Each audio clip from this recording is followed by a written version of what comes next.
On the Mayfly bench, a Silverface Princeton Reverb amplifier.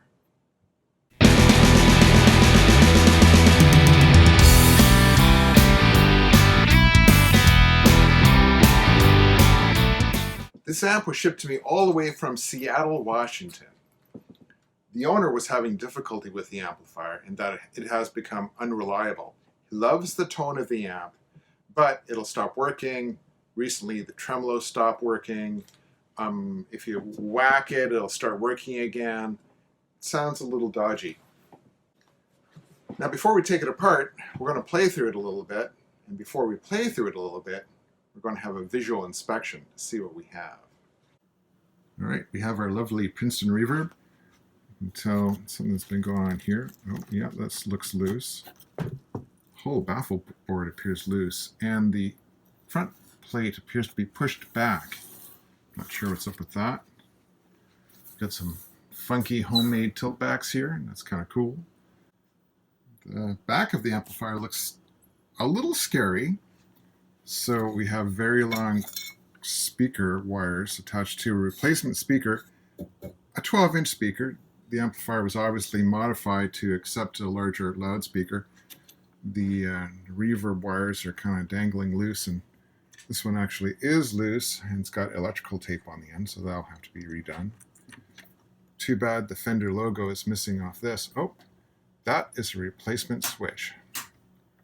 Now it does have a 3-prong plug on it, which looks in reasonable shape, but I don't like how the strain relief is put in there. Now if you grab this, notice the speaker is loose.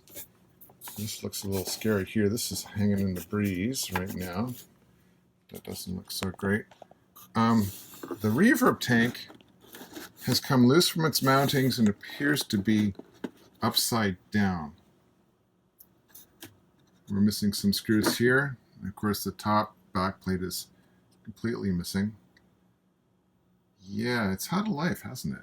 Because this amp is unknown, I'm going to fire up using the dim bulb tester in case there's anything weird going on in there. So, well, here we go. Turn the amp on the back. Turn the amp on here. Well, it's doing something.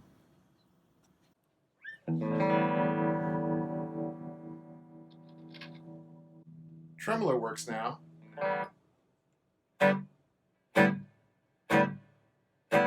Reverb works.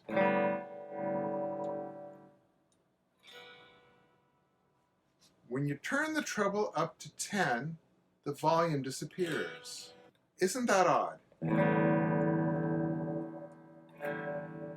Bass control works normal.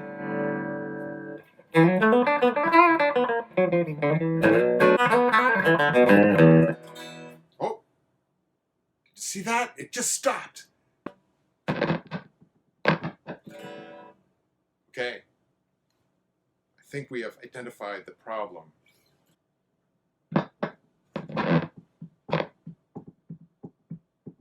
And now it's not making any volume at all.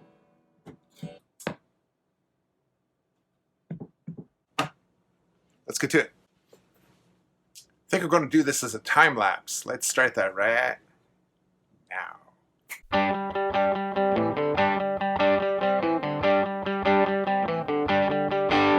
Driving in my car, stop on the road. The heater's on, but I'm still cold. I'm out here, you're still at home, but I'm not. So let's have a look. The amplifier actually looks very, very original. It has not really been messed with beyond replacing the power switch and the power plug.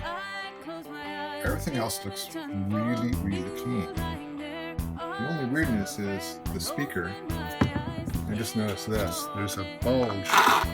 Not sure how well this shows up on camera, but there's a big bulge right here. It tells me that the baffle board has failed at this point, which is probably the reason why the speaker is loose. And why for sure the screw is loose. So that will have to be addressed. Yeah, right.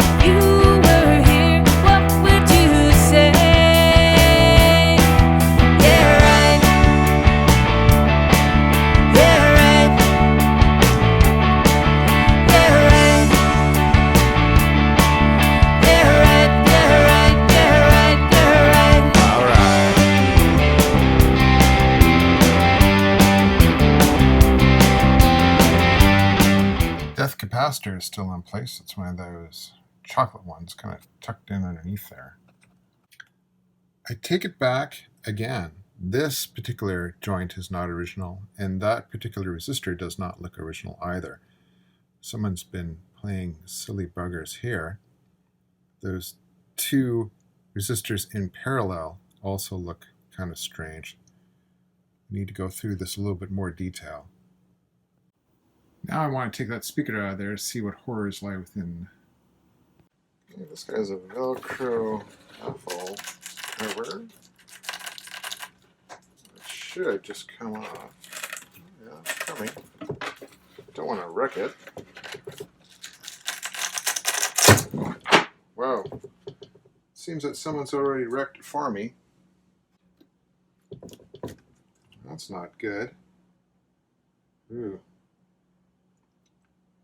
Can see a lot of bad stuff on the baffle board just from here. This is not cool.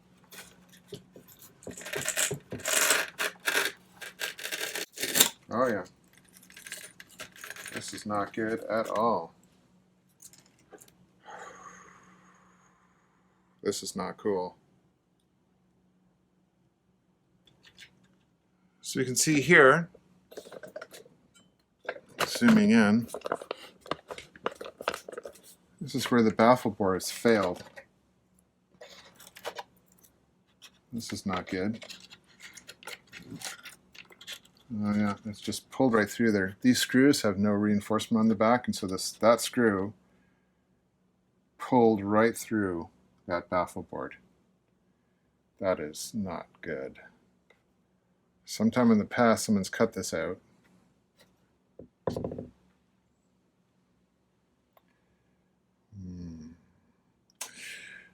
Yikes. After my initial inspection of the amplifier, I came up with some recommendations for the owner. Here we go. So, I think we should repair and reinforce baffle board. Replace power switch. Replace power cord. It's starting to short against the chassis. The insulation is rubbed through. Remove the death cap. Find and fix the intermittent issue. Do a complete cap job. Add power tube screen resistors. Princeton's never had them from the factory. Add power tube grid stopper resistors. Again, Princeton's never had them from the factory. Add an output tube bias control. Doesn't have one. Replace the reverb cables. Clean up the speaker cables. Clean the potentiometers. Replace any missing hardware, screws, etc. Mount the reverb tank properly. Clean up the wire dress. Those are my must-haves. I have some recommendations as well. Replace the output tubes. The amp currently has 6L6s installed. That's the wrong tube type for this amplifier. It should be a 6V6. Add tube retaining clips for the octal tubes and screens for the 9-pin tubes. They currently don't have any. Here's the big one. I think that the tag board inside the amplifier should be replaced. If you're living somewhere humid like the Pacific Northwest, where this amp is from, eventually that board will take on moisture and it'll start conducting, causing all sorts of bizarre, strange issues. My recommendation is that it be replaced. Some things I think you should do in the future. Replace the loudspeaker. The loudspeaker is 16 ohm, it should be an 8 ohm. One thing that I'm not doing, which we both agreed on, is I'm not repairing or replacing the grill cover. The owner will do that. So let's get started. Before I tackle anything else, I'm going to have a look at the intermittence issue. It was fairly easy to replicate, so my plan is to get a signal generator, run it into the input jack, set it at a fairly low volume, again run it through the dim bulb tester, and use a chopstick and move around inside the amp live and see what we can find. Just the lightest touch.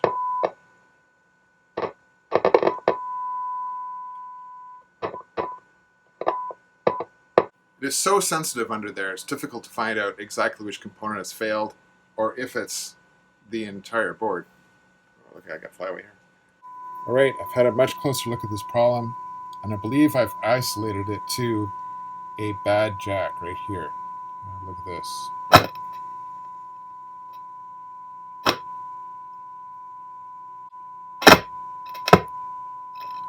So what I'm going to do, drain the capacitors, retension that particular joint on the jack, see if the problem goes away. And if it does, then I know I need to replace this jack with a good equivalent replacement. Looking at the jack in question, it does look a little on the loose side, doesn't it? With the socket retentioned, still have the issue. After much chopsticking and experimenting, I found the problem. This resistor. Carbon cop man, not good. So the amp is running good. No more intermittence. Now off to the next problem with this amp, and that is, why does the volume turn off when you turn the treble all the way up? It was the capacitor in the tone stack that it decided to go open. So with those two small fixes done, we're at a crossroads. Either we can say, okay, the amp is functioning, everything is working well, time to button it up, maybe do the cap job and a few other things, ship it back to the customer.